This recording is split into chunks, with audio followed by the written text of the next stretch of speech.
everyone, and thank you so much for being with us today. Greetings. I'm Caroline Blair. I am the morning news anchor with Spectrum News 1 here in North Carolina. I am your moderator today for this very, very important, and I have to say a pretty timely discussion that can help you and your loved ones steer clear from holiday and investment scams that could really make a big bah humbug on your holiday season. It's been a really long year. This certainly has been marked by COVID-19. We've all been impacted in some way, shape, or form. But the holiday season is upon us. It's a time to celebrate. It's a time for joy and excitement. It's a time for a lot of shopping. I know we do a lot of that in my family, whether it be at the favorite mall down the street, or nowadays, a lot of us turning to do that online. And it's also a time when many of us maybe ponder our own financial picture, where we stand today, what our savings and investment goals are, and plan for the future. Unfortunately, the holidays are also a time for scammers. They seek to line their own pockets with our hard-earned money. And there are a number of ways that these con artists are targeting us during the holiday season. And many of them revolve around online shopping, something we're all really doing nowadays. So we are here to talk about that and to help you out today. And we are also going to be looking at some warning signs for investment and charity scams with advice from some of the region's top fraud fighters from the Secretary of State's office, the Better Business Bureau, the Securities and Exchange Commission, the Federal Trade Commission, and the AARP Fraud Watch Network. Now, the big part about all of this, for those of you who are watching this today and you have some questions, it's pretty rare where we have all the experts here and you're not just listening, but you actually get to ask your own questions. If you have those during this program, please type them into the comments section there on Facebook, and we're going to try our best to answer them. And also, you want to have lots of pieces of pen and paper here, because I'm not just monitoring this, I'm taking notes myself. I'm learning as well. So we want you too to grab a pen and piece of paper, your laptop, your MacBook, your iPad, your cell phone. We want you to jot down some really important websites, some really good contact information and numbers that we're going to provide you today. And we also ask that you share this program with your family and your friends so that everyone can learn more about fighting fraud during the holidays and all year long. All right, we are going to get things started today with a very esteemed panel, and I'm going to start by introducing each of them. And we are going to begin today with North Carolina Secretary of State Elaine Marshall. We are so happy to have her with us, who in 1996 became the first woman ever elected to statewide executive branch office here in North Carolina. She also has served as the president of the National Association of Secretaries of State, a former teacher, small business owner, and private practice attorney. Secretary Marshall was elected to the North Carolina Senate before rising to statewide office. And under her administration, she says more than 1.5 million businesses have been formed. She's pioneered e-commerce in government, protected investors and intellectual property owners, and promoted financial capital formation in North Carolina. We are also welcoming in as a panelist today Anna Burns, Regional Director for the Southeast Region of the Federal Trade Commission. Among the many responsibilities of the FTC is protecting consumers by stopping unfair, deceptive, or fraudulent practices in the marketplace. The FTC conducts investigations, sues companies and people it says violates the law, develops rules to ensure a vibrant marketplace, and educates consumers and businesses about their rights and their responsibilities.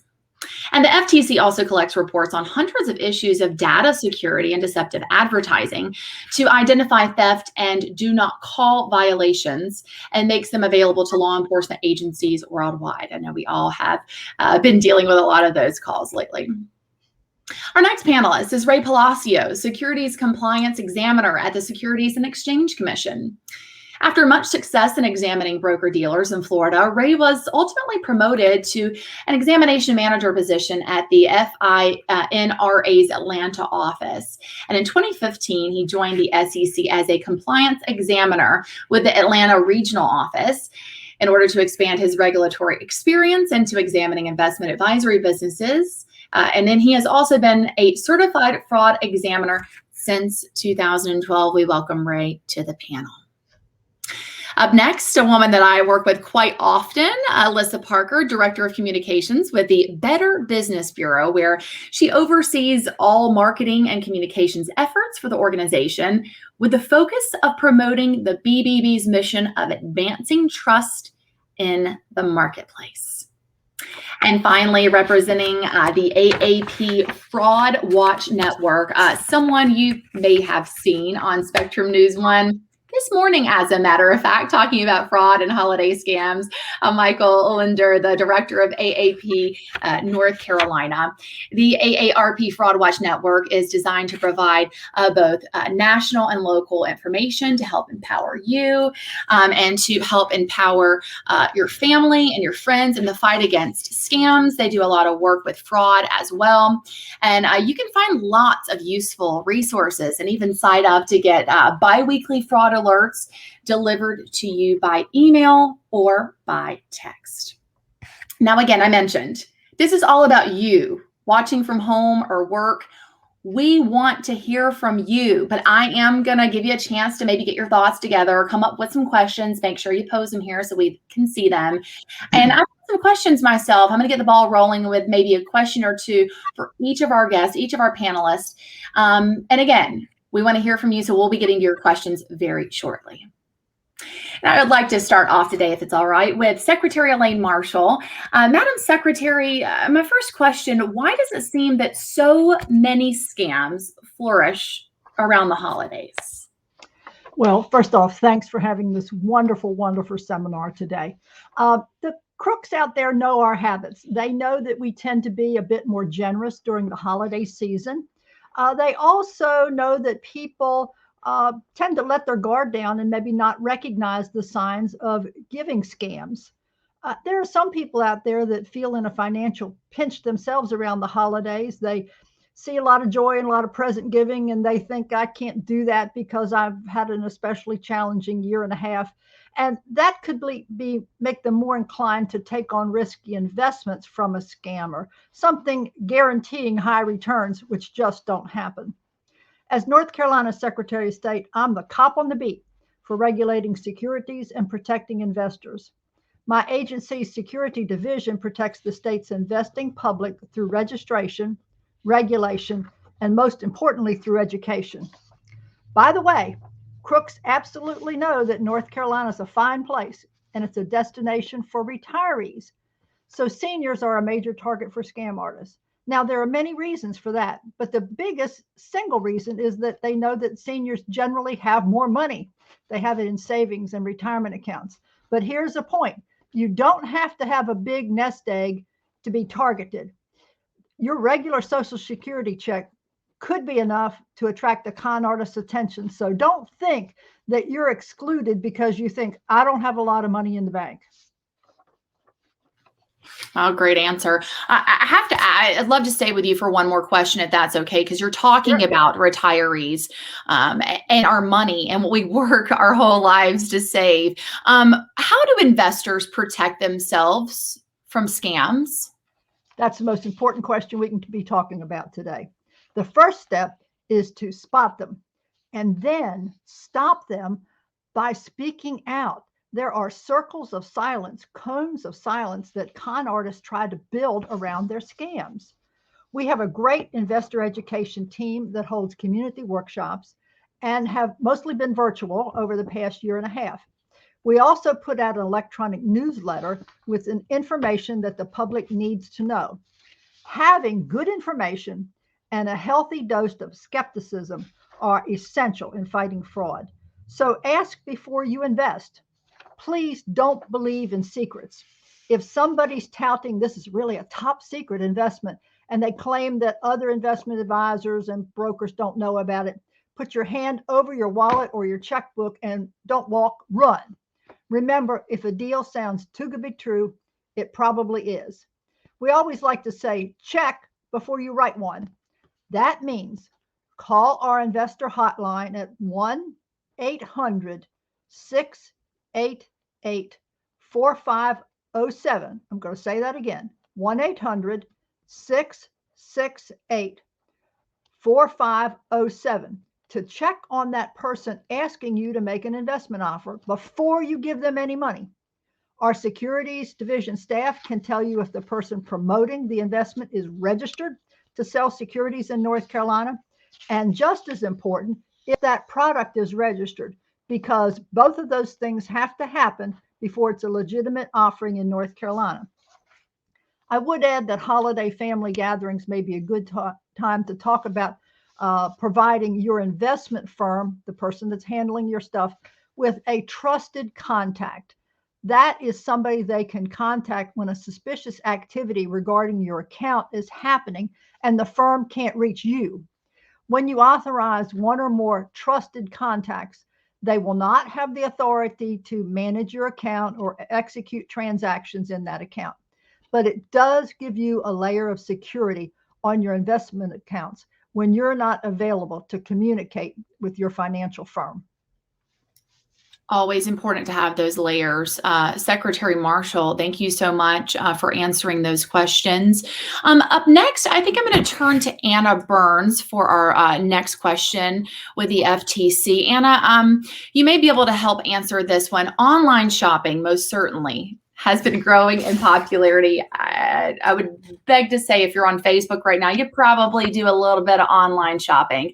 And as a result of this ongoing pandemic, more and more people are doing it. What do people need to be on the lookout for when we head online and we're wanting to use our credit cards and do some online shopping? Sure. Thanks, Caroline. Well, COVID has certainly opened the door for scammers to double down on their bad practices. And this includes scammers who are looking to prey on people who are shopping online. So during this holiday season, with supply shortages ongoing, scammers are going to try to do their best to separate you from your money. So here are a few tips to look out for.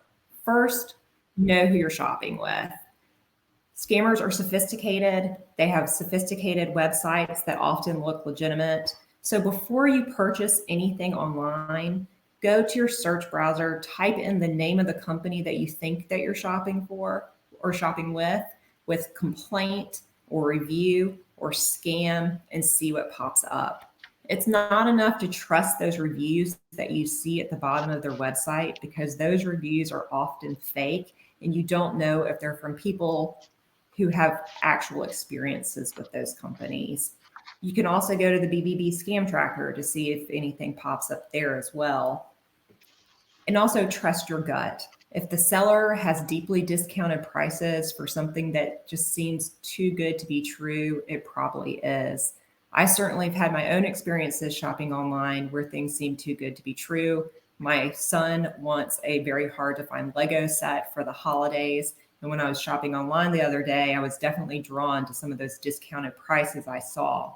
But when I saw something that was a half price set, I had to have that gut check, take a moment and step back and realize that it was likely not a legitimate site.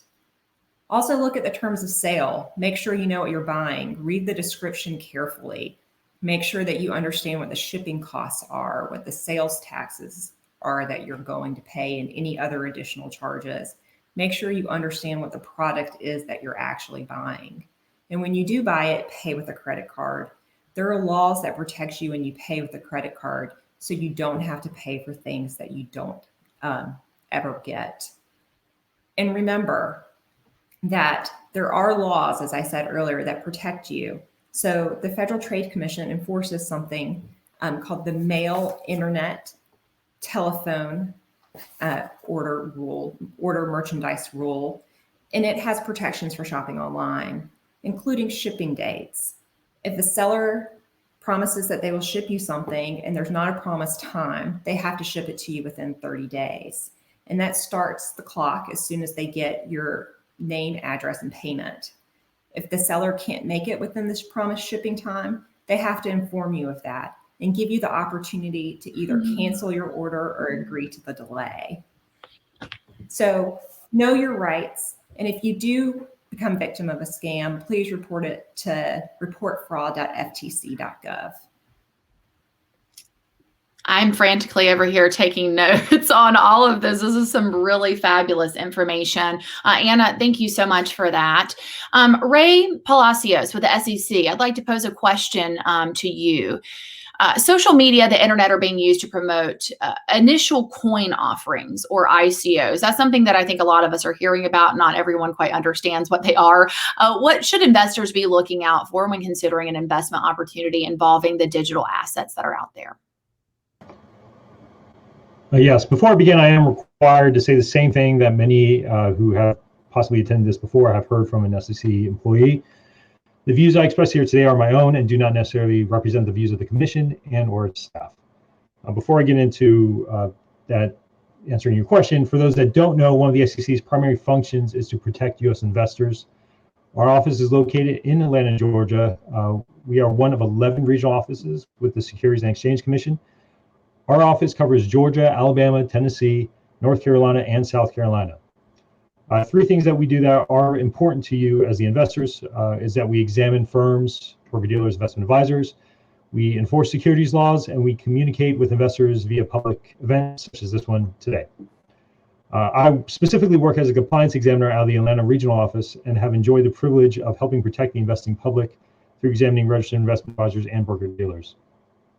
Going back to your question, when it comes to ICOs, again, initial coin offerings, as the holidays near, many of you may be considering buying this for yourself, your loved ones, possibly grandchildren with potential future returns.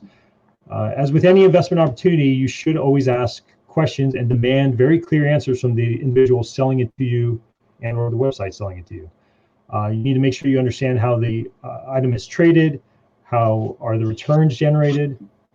The same rules that apply and red flags that apply to cryptocurrency related investments apply to all investments.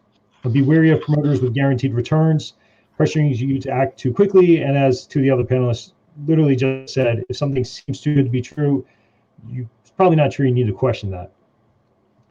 Also, you should be aware that there is significantly less protection to you as an investor in areas such as ICOs versus traditional securities markets, particularly because these products can often be sold on markets that are overseas, that expand beyond our borders. Your invested funds may quickly travel overseas, reducing the likelihood that we at the SEC or any other market regulator may be able to pursue the bad actors and recover your funds. You should also be wary of any celebrity endorsements that appear unbiased, but may actually be part of a paid promotion by that ICO. The SEC has recently brought charges against a number of celebrities, including Floyd Mayweather, Steven Seagal, and DJ Khaled, who were promoting ICOs without properly disclosing the amount and or compensation they were receiving for the promotion. Just because a celebrity promotes something doesn't mean it's a legitimate investment and or it's appropriate for you. I just want to throw out there really quick, the SEC's investor.gov website has additional resources available to the public. It includes a whole section devoted to ICOs, cryptocurrencies, and other digital assets. Great information there. And we were just seeing that on the screen, investor.gov. Thank you, Ray, for answering that question. Up next, I'd like to bring Alyssa Parker of the BBB into this conversation. I think we all know right now, and we are feeling it in one way or the other, the supply chain crisis. It is very real. What is the easiest step to avoid being a victim maybe of a COVID shortage scam? And I would ask, how should maybe consumers plan around COVID shortages when doing their holiday shopping? Because this is something that most of us have never experienced before. Yeah, absolutely. And thanks so much, Caroline. So COVID shortage scams, which like you said, we're all familiar with at this point, really started at the beginning of the pandemic with a shortage of cleaning supplies. And scammers really took to that and created fake websites getting people's credit card or banking information, but never delivered those products. And we couldn't find anything in the store. That model has perpetuated. So it's just really important to be aware that they do exist. These shortages are continuing, and knowing that these scammers are taking advantage of it. They're creating fake websites, and it's really preying on the fact that, the stuff that we used to just be able to go to the store is not there anymore.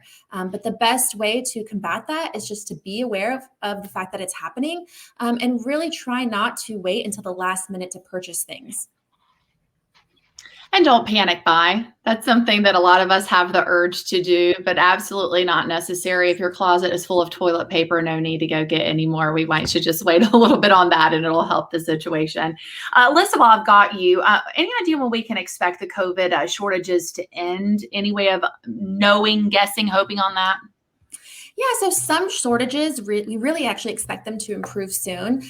There are projections for return to normalcy around the second quarter of 2022. I know that seems far away because, it's next year, but we're really not that far from the new year. So I think there is light at the end of the tunnel. And unfortunately, it's just something we've never had to deal with prior to, this pandemic. We had lockdowns, the demand completely plummeted, then the lockdowns were lifted, and then demand rocketed.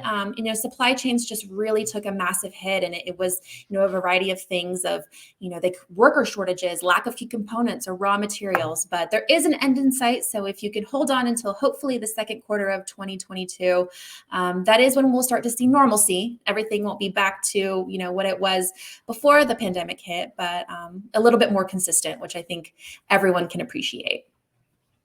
Yes, we are all anxiously awaiting on that. As we're looking to buy those holiday gifts, we're talking about the supply chain crisis, but we may also be looking to buy some gift cards for folks. Mike Olander, I'm going to pose this question for you. And we talked a little bit about this in our discussion today, using those gift cards for payments. What are some major flags that you see, and what does the AARP Fraud Watch Network advise when it comes to gift cards? Well, it's a really timely question and topic because gift cards are so prevalent. I walked in the supermarket the other day, and one of the first things I see is a huge display of dozens of different types of gift cards. And that's one of the reasons why scammers like them, because they are readily available just about everywhere. They're also virtually untraceable. They're easily converted to cash or Bitcoin. And they also have the ability to move large amounts of money in small parcels. And there are a variety of different types of scams where gift cards could be used as payment.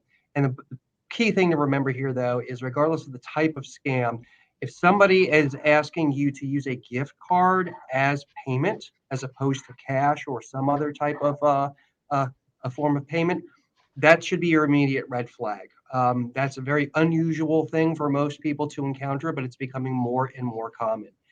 There are a variety of different types of scams where this can happen: Social Security scams, IRS scams, romance scams, the famous Grandparent Scam. Hey, Grandma, it's Mike.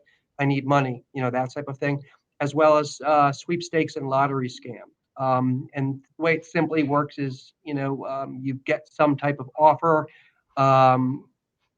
saying you've won the lottery, and all you have to do is just to pay this small fee using a gift card, and give us the numbers on the back of the gift card, and you'll be entitled to get that lottery. Or they may be posing as being represented from the Social Security office and saying, there's a problem with your Social Security account, you owe back taxes, and the easiest, quickest way for you to pay us is by getting a gift card. Or a utility company. This is another thing we're hearing more about, especially as we get into the colder seasons, or as we're in the cold season in some months, where you are threatened with electric or gas shutoff because you supposedly had not paid your bill. And again, they say the quickest way is to get us a gift card, which are readily available, and read us the numbers off of the back. You want to avoid that. If you go to AARP.org/gift cards, that website has got some really great resources, shows you all the red flags, can actually show you some stories, real life stories of how people have been fallen victim to this type of scam, and also some really good information about how to protect yourself and how to report in these types of things if you encounter them. Yeah, fantastic information there. And I do want to remind folks watching online, please pose your questions if you're hearing this. If you have a question, if you came with a question, we want to hear from you, and we'll be posing some of those questions coming up. But Mike, while I have you, I do have another quick question. We know that more and more older adults are shopping online, and when we're doing so, what are some red flags there that we should be on the lookout for when determining when a site that we have landed on has a legitimate seller? That's a great question. And first thing, a lot of the more common frauds that we're seeing are when a fraudster is imitating a large reputable retailer, a brand that you're familiar with, Walmart or Google or Apple or something like that. You really want to pay close attention. You want to make sure, first off, that the website is right. I used Walmart before just as an arbitrary example, but Walmart.com is pretty simple. Is it spelled correctly though? Does the site have any misspellings at all on the website that you're looking for? Because remember, a lot of times these fraudsters are not in the United States; they're in another country, and for them, English may not be their first language, and so there may be some grammatical errors that are there. If just the feel of the site, if just something looks odd. If you receive something via email and it has a link, don't click the link. The best thing you can do is say, okay, this says it's from this retailer. Let me go ahead and go on, type into a browser that web address, for that retailer and search for the item as opposed to clicking that link. Because if you click that link, it could take you to some place that is dangerous. And you're absolutely right, Caroline, when you say that these types of scams are targeted a lot of times specifically at older adults. Another interesting fact too, and just last week, AARP released a report showing that if you are, for people who have been through stressful events in their lives, they are more likely to fall for a scam than other people have. Now, if you think too about what's going on with COVID, a year and a half, almost 2 years now of isolation, a lot of people are under higher levels of stress. And that actually makes them more susceptible to falling for different types of scams. And so it's not just older people who need to be aware of these types of things, but it's people of all ages, because we're all under the stress of the environment. Yeah, you're right about that. And we're tired, we get exhausted, and it's easy just to say, you know what, I'm not going to hover my cursor over that website and look at that URL. I'm just going to click it. It's easier. I forgot. But we certainly need to be armed constantly with that good information. Mike, thank you for sharing that. Secretary Marshall, I'd like to turn back to you if that is okay. A lot of people this time of year, we're not just purchasing for others, we're also giving back. It's charity time. We're donating during the holiday season. But just like everything else, scammers have unfortunately found a way to take advantage of that as well. So I would imagine we need to be extra careful when donating around the holidays. That's true. Unfortunately, folks can get taken during this season of giving. Starting in November now till the end of the year, there'll be a lot of campaigns to raise money. Sometimes it's your church, sometimes it's a charity that you love to support. But it's very important that you not get spoofed by a fake charity. There are plenty of fake sound-alike charities out there. It's important to give generously if you're able, but it's just as important that your generosity goes to the people and the causes that you intend to help. One of our divisions, the Charitable Solicitation Licensing Division, regulates charitable solicitations in North Carolina. Look out for sound-alike names and spoofing on caller ID to make it look like calls are coming from a real charity. Go to the charity section of sosnc.gov to research charities that are registered with us. Instead of clicking on links in unsolicited emails and texts and social media posts, do a quick Google search and make sure you're getting the genuine charity's official site and direct your donations, just like we've just heard about going to official sites for stores that we know. You go to a website, you go find it, and then go to it directly. We also have a smart donor checklist at sosnc.gov with a handy list of suggested questions to help you figure out who's naughty and who's nice when you get calls asking for your donation. We produce an annual report with information on all licensed charities and fundraisers, as well as listings of organizations with formal exemptions from licensure, because some organizations in North Carolina are exempt, and they will usually have a letter from us telling that. The report's executive summary breaks down the percentage of donations that went to the charity's programming and how much went to those professional fundraisers or for administrative overhead. It's a great resource. If the numbers don't look good to you, then maybe you want to find another charity that does a similar activity, but is using more efficiently with your dollars. This report is a great resource for the giving public. It gives you tools to make generous and wise decisions about your charitable dollars. The truth is that not all legitimate charities are efficient with their money. So there's a difference between fake charities and then inefficient ones. The giving public has the right to carefully shop for legitimate charities that are the most efficient, that are going to do the most good with their donations. So again, it's sosnc.gov, charitable solicitations. And I'd even say that it's important to do your research as well. You may have heard about a nonprofit or an organization that you know is doing good, but you might not know exactly where all that money is going, how much their employees are being paid, and how that money is being used. So certainly do the research, and glad to know that you have a full list of resources there on the website as well, Secretary Marshall. And I do want to point out as well, it hurts us when we're giving and that money goes to a scam, but it also hurts those nonprofits that really can use the money. So really fabulous information there, Secretary Marshall. We appreciate it. Anna, I'd like to turn back to you for a moment. During the holidays, many people are looking to earn some extra cash. Can you explain how to maybe spot and how to avoid a job scam? Lots of people are also switching jobs right now, or maybe looking to pick up an extra job as well. What do we need to know? Certainly, Caroline. First, I want to thank Ray for reminding me that I too must give a standard disclaimer that the views I'm expressing today are my own and do not necessarily reflect the views of the Federal Trade Commission or any of the 5 individual commissioners. With that aside, certainly during the holidays, we see that job scams rise. People are looking for extra money, especially this year. In the previous year during the pandemic, when people might have suffered economic losses or job losses, people are needing that extra cash to go and buy holiday gifts. So lots of times they're looking online for those jobs, and they are seeing jobs that promise that they can work from home and be their own bosses and make a ton of money. And once again, we've heard the advice today that if something sounds too good to be true, it probably is. So here are a few things to keep in mind when you're searching for a job. The first is don't pay for the promise of a job. Only scammers are going to ask you to pay them money to get a job. And the second, and we heard this with online shopping, is do your own research. Look online for independent sources of information.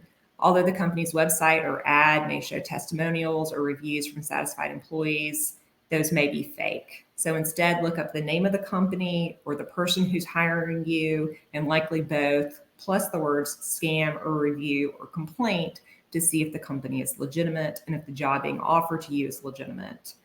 And take your time. This once again goes to that gut check. Before you accept an offer or send a potential employer your personal information, run the job offer or posting by someone you trust. And don't send money back to your new boss.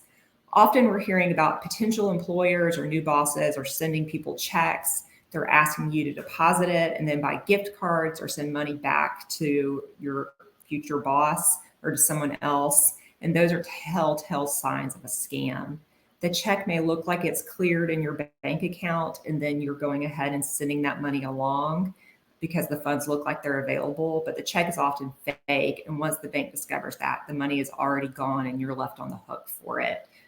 So just be wary of any jobs that sound too good to be true or ask you to pay for them, and definitely run it by a trusted friend or relative before you sign up for anything. Got to do our research. All right, Anna, thank you so much. I'm told we have a question from someone. We're going to pull that up. This is from Nick. What are some industries or products being affected by COVID shortages and scams?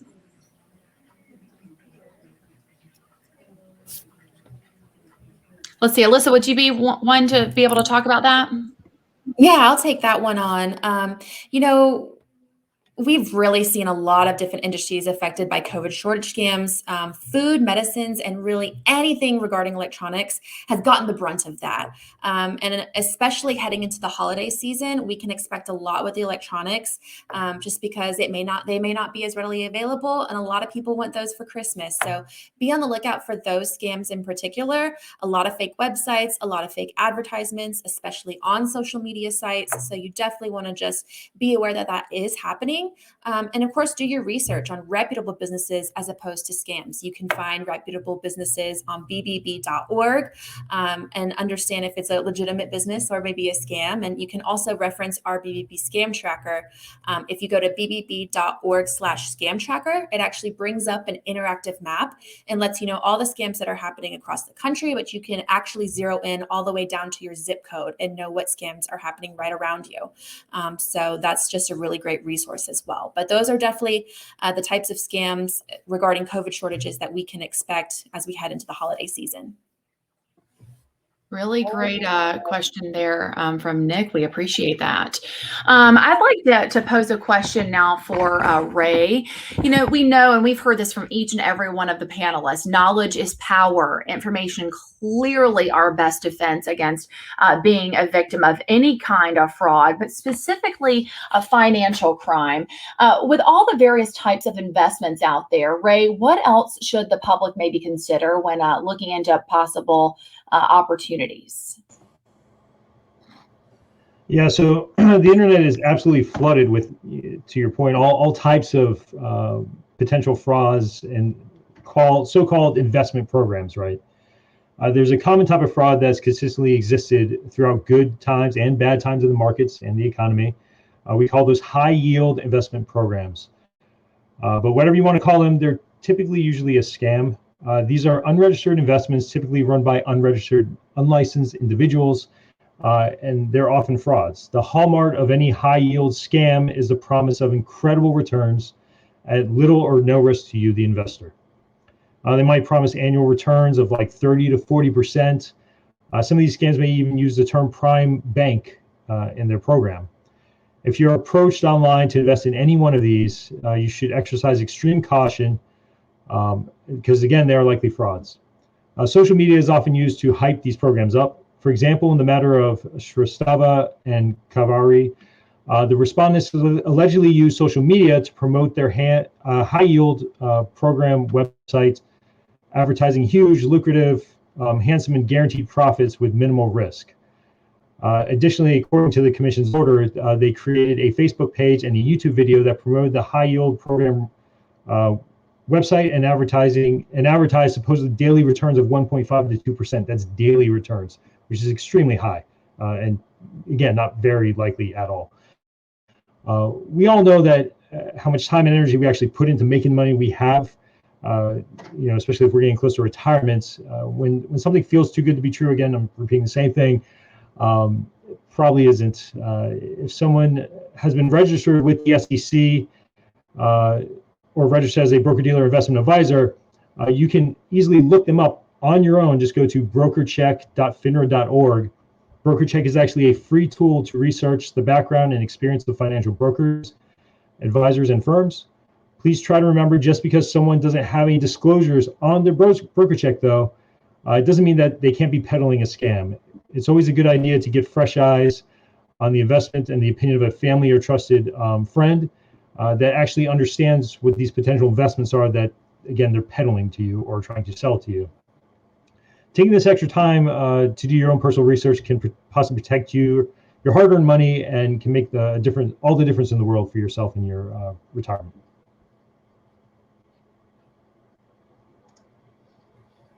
And Secretary Marshall, can you explain how we can maybe report this type of scam here in North Carolina? Are we able to do that? Yes, I want to ditto everything that Ray just said about the things that you need to be watching for and need to be checking. That's what I said earlier, that these people need to be registered in North Carolina and their product needs to be registered. You have an office here in North Carolina. It's not a part of Ray's office, but we do the same thing, and we work collaboratively with the Securities Exchange Commission people on enforcement cases. But we have an investor hotline here in North Carolina. The telephone number is 1-800-688-4507. I'm going to say that again, 800-688-4507, where folks can call. They can call in and find out if this person trying to sell you an investment product is registered or if this product is registered. I know that sometimes I don't have a lot of confidence searching some large databases. So if you're in that same boat with me, you've got folks here in North Carolina that go to that same database and can interpret what it shows for you. We also encourage people to sign up for our investor newsletter. We send out one periodically. So you can register. Again, it's sosnc.gov for the Secretary of State. And then if you want to communicate directly with the Securities Division, you just shorten that up to secdiv@sosnc.gov, and that'll connect you with them. Or if you just send in a general email, we will get it transferred over to that division. So we're here to help. We're the cop on the beat. We, as I say, work collaboratively with the SEC. But you've got somebody closer to home that you can talk to right here in North Carolina. And I have enforcement officers and prosecutors for clearly this exact same crime. Sometimes folks feel like the amount I lost is not all that much. Maybe the federal government wouldn't be interested in it. Well, you can come to us and we can, and we may have several people that are in the same boat as you are. And so even if you think your amount is small, if there's 5 or 10 people like that, it gets to be a large amount. So it's important that we need to know also, and we're right here to handle those things. And we want to raise that red flag because you may not think you've lost a lot of money, but you never know who's going to come behind you, how much money they're going to lose. So you certainly want to try to catch these people and make as many people aware as possible. Great to know that that work's being done here in North Carolina too. Sometimes part of the scam is they start out with a small amount. Then they send you something or even pay what are these high dividends. And it's just to suck you in to invest more or suck you in to tell somebody you drink coffee with every morning back before the COVID, or you're in a church group with, and you sit around and chit chat, and folks do inevitably talk about money. And then somebody will say, well, I found something that pays pretty good. That's all part of the scam. It's called a Ponzi, when they take new investor money in to pay out an existing investor and make it seem like it's a real deal. So we've got the Secretary of State's office on it. We've got the SEC on it as well. We do have an audience question, but before we get to that, I do want to ask you, Ray, if investors do suspect that they have been targeted, where can they go to report a potential fraudulent scheme to you at the SEC? Yeah, so they can go to our website, www.sec.gov/TCR. That's our tip, complaint, and referral system. That we allow the public to report suspected investment fraud. Of course, again, to the Secretary's point, if you're not comfortable with computers, please feel free to give us a call here in Atlanta. I know we're not North Carolina, but we're fairly close and we cover all the Southeast. But you can reach us at 404-842-7676. Again, that's 404-842-7676. And you can just ask for any one of us and we'll be glad to help. Great to hear that we have so many people working on our side. I think quite often in situations like this, you feel violated, you feel helpless, but this is great to hear that we have help here in our state and just around the corner. Thank you both. I'm told we have a viewer question that I would like to pose for you. Gina here says, just yesterday, my family member sent me a text string that I was saying I was having a hard time with COVID and asked him to send me money, $5,000. I did not send him this text convo. Who was this? A hack? For him or for me? Would anybody have any insight on this?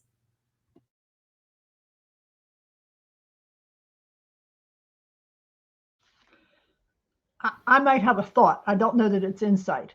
We're seeing that folks the scammers are watching your Facebook pages, and they are looking at who's friends with you, and so, or who's family, and they're cloning like it's a message from you when it's really not. It's a message from somebody pretending to be you. So again, a healthy dose of skepticism. And I know we don't like to think that folks are lying to us all the time, but and Southerners are we're kind. We don't say much. We don't do much sometimes. We just roll with the punches. But you really need to ask those vital questions because it's your future, it's your earnings, it's your income. It's not anybody else's, and it's your duty and your opportunity to protect them. If I could chime in a little bit there too, Caroline, just dovetailing with what Secretary Marshall said, this is essentially the grandparent scam taken into more of a peer-to-peer context or example, right? Where you get, the grandparent gets the phone call late at night, they're woken up, they're a little groggy, a little disoriented, getting a call saying, hey, Grandpa, it's Mike, I'm in trouble, I need money, and then they're asking you to send them money in some sort of fashion. Being caught off guard, and again during stressful times with COVID and everything that's going on, this is a basic tactics for these types of criminals. They try to will go at certain times of the day or after big tragedy, something like that. These experts here on this panel today will all tell you there's an uptick in different scams that are taking place across the country right after some type of national emergency, whether it's a natural disaster, a big storm, or a terrorist attack, or something significant like that. And you just do need to be on guard, as the Secretary Marshall just said. You just really need to take a time out, think about what's going on, don't react immediately, especially if somebody is putting pressure tactics on you to send money, whether it's electronically or whether it's over the phone. Great. All right. Thank you both so much. I'm one of those victims of the Facebook scam where I've been cloned and messages have gone out. So it really can happen to anyone. Anna, I have a couple questions for you that I think that this so many different people can relate to. Anna, we have all received the unwanted robocalls. Now they're turning to text messages. What can we do to stop them? I think a lot of people these days think that one of the ways to stop robocalls is to pick up the phone and tell the people that they don't want to talk to them anymore, or to press 1 and to ask to be taken off a list. And actually, while that sounds intuitive and like what you should do, you absolutely should never pick up a phone with a robocall. So the more information, the more you allow that person to know that there's a live person on the other end, the more likely it is that they will call you. So what we always say is if you don't recognize the number, and they're spoofing, which makes numbers seem more familiar than they are, but put your loved ones, your close contacts into your phone. See if you recognize the number, if it's on your cell phone, and if you don't, let it go to voicemail. Don't pick up. And if it's your home phone, the same. Let those calls go to your voicemail or to your answering machine. And if it's important, you can call the person back. We're seeing it with text messages too. We just heard about how somebody received a text message from whom they thought was a loved one. Same thing. We are hearing banks, other online shoppers, or people think that they're getting text messages from people. They're relying on you answering within that text, clicking on a link so that they can steal your personal information or request money from you. If you are getting a text from someone you think is a loved one, call them directly at the number you're familiar with. If you're getting a text message from a bank saying that, for example, you have a fraud alert, don't respond by text. Don't click on a link. Go to the back of your debit card or go online and look at the correct number to call your bank or your financial institution, and call them directly and ask if your account has been hacked, or get whatever information it is that you need to make an informed choice before you act. It's as everyone's been saying today, just step back and take a moment and figure out what it is that you need to figure out if this is legitimate or not.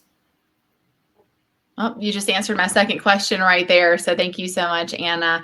I think we're almost out of time, but I do have another question for Alyssa. The supply chain is what we are all talking about right now. It is such an issue that we are facing in our country. So two-part question. What are some of the industries that are most impacted by the COVID shortage scams? And how long do you think that these COVID shortage scams are going to stick around? What can we do to protect ourselves? Yeah, thanks so much, Caroline. So, unfortunately, a lot of industries have been affected by these COVID shortage scams. Food, medicine. I know that we all gone to the grocery store and we just haven't been able to buy ground beef or maybe chicken, depending on what trip you're going for.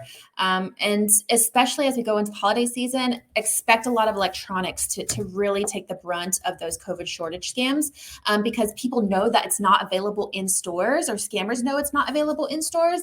They're going to take great advantage of this. So please be on the lookout for those scams, scam websites, scam advertisings that's going to come on social media platforms. Maybe you'll get text messages, emails. Just be aware of the fact that a lot of these different industries are really affected by these COVID shortage scams, especially the electronics as we head into the holiday season. And to answer the second part of your question, unfortunately, we really expect that these COVID shortage scams are going to stick around as long as the shortages do, especially because scammers are able to reap the benefits. They're able to get money from hardworking people.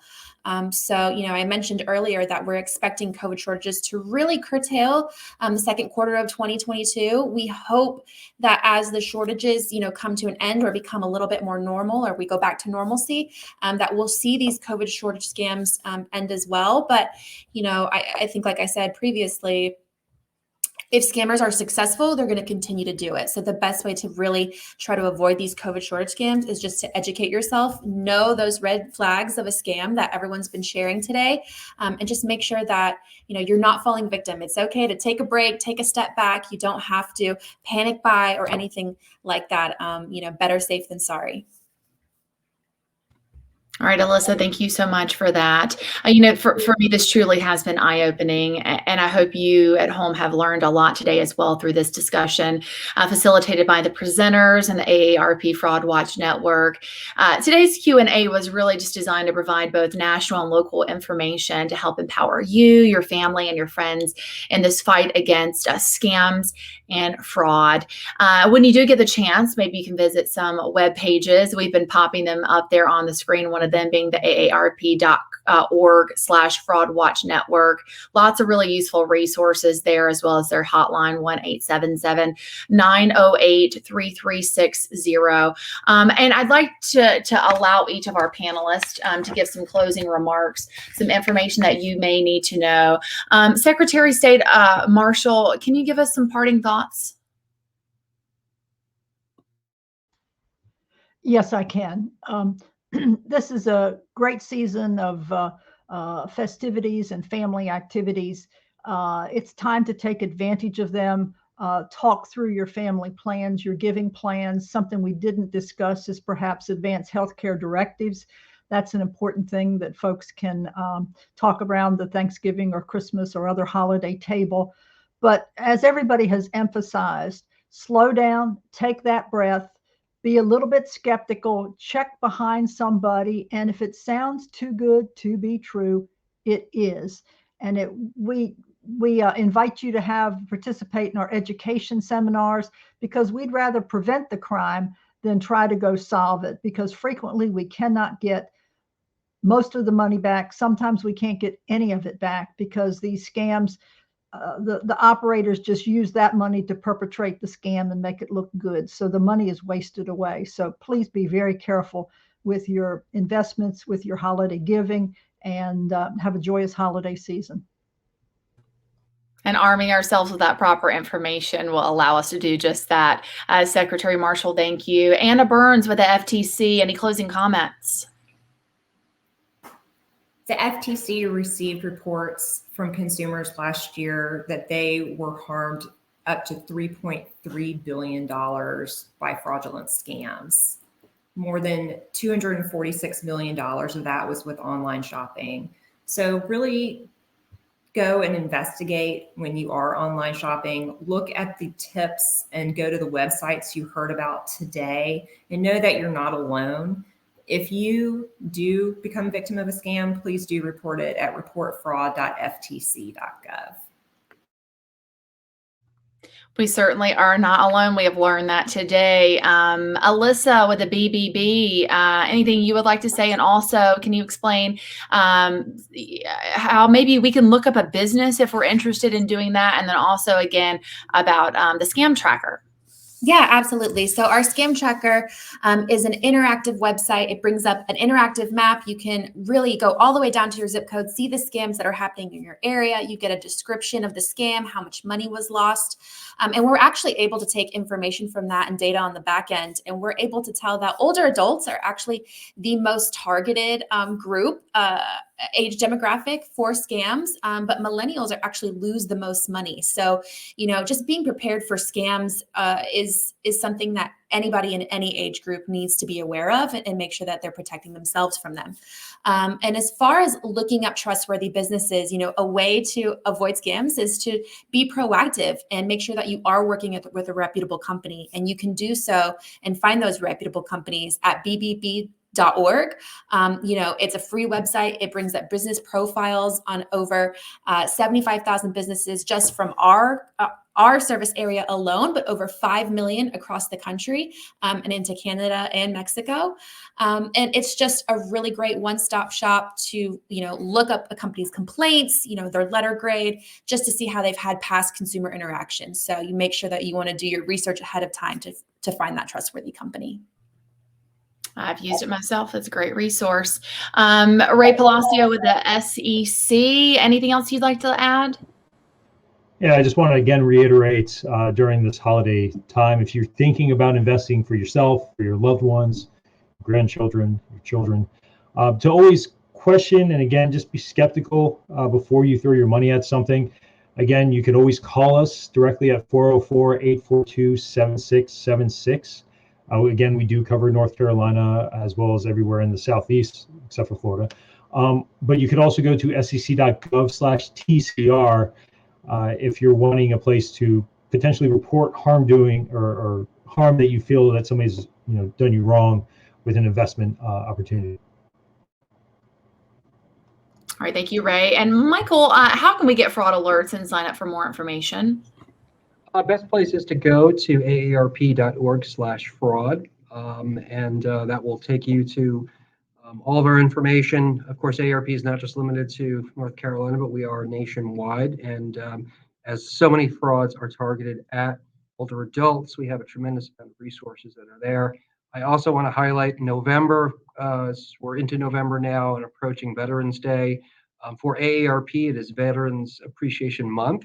And one of our ways of serving those who have served is by highlighting what veterans mean to America, and also by sharing valuable information related specifically to veterans, charity scams, and other types of things, unfortunately, that are targeted at those who have served our country. And so, again, going to aarp.org/fraud will allow you to sign up for our alerts and learn other types of information like this. All right. Thank you so much to all of our panelists for being here, for all of you at home for joining us today. I don't know about you, but this has been enlightening. It's been an eye-opening conversation. And again, it's just incredibly important. And I do want to say that now that you have learned about the scams impacting our communities right here in North Carolina, we want you to get out there, share the information with your family and your friends, have the conversation over the holidays. And the biggest thing, do not fall victim. Again, I'm Caroline Blair. You can watch me every weekday in the mornings on Spectrum News 1 from 5 to noon. We're on 24/7 though. You can even watch us on the app if you have Spectrum Internet.